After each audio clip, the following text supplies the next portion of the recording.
a hotel to officially hand over government authority. Shortly before that, the prime minister released this message. He said he was ready to work with new leadership. We are ready to cooperate with any leadership the people choose, offering all possible support to ensure a smooth and systematic transition of government functions, preserving state facilities. The prime minister said this happened very quickly, with rebels sweeping through the country since launching the offensive last week. And they claim to have captured 4 cities in a single day before reaching Damascus. And now the rebels are questioning Syrian military officers and others trying to find Bashar al-Assad. Even they made it here, you can see, inside his palace. We begin our team coverage with CNN chief international anchor Christiane Amanpour, who is live in Doha. Christiane, to you, with this rapid advance and overthrow, as we welcome in a new audience at the top of the hour, just set the context for us, what this means for the Syrian people, for the larger region, and, some of those questions that we'll have to wait to get answers to. Indeed, Victor. So the Turkish foreign minister has just finished a press conference in which he said, "We woke up this morning to a totally new Syria.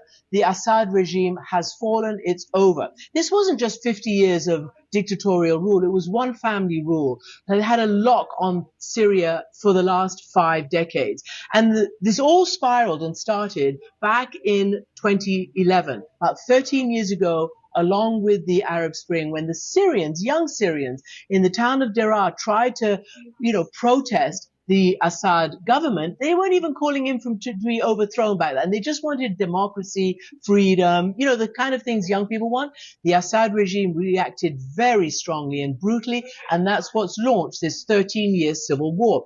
Now, I asked the foreign minister, where is Assad? Is he in the country? And this is what he said.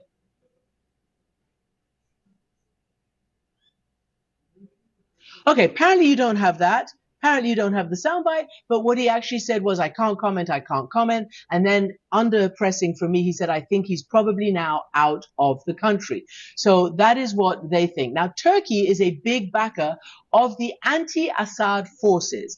Since the beginning, Turkey has been essentially with the anti-Assad forces. Now, while they're not officially taking a massive, victory lap, they're clearly not unhappy about the resolution of this crisis. The question is, who are these new leaders? Who is al-Jawlani? Is he a Democrat? He used to be aligned with al-Qaeda. He then said they're branched off. He's trying to portray himself as somebody who can do what the Turks are calling for now, which is a national unity government, a government that respects the minorities, for instance, the Alawite minority, which supported the Assad regime, that keeps the territorial integrity of Syria. So that's for that. Now, the big picture in the region is that Iran and Russia were the main Assad backers. The minute they saw Aleppo and the others falling over the last week, they pulled back their support. Iran has been moving its troops and its foot soldiers on the ground out of Syria, and the Russians are saying we no longer support Assad, but the Russians are still there because they have a warm water port on the Mediterranean there. So now, all these regional governments, the regional nations, and including the United States, are trying to figure out what is the best way forward for Syria. It's clearly a changed situation, with Iran weakened after the Israeli attacks, with Iran weakened after the degradation of Hezbollah, with Russia weakened because of the war in Ukraine.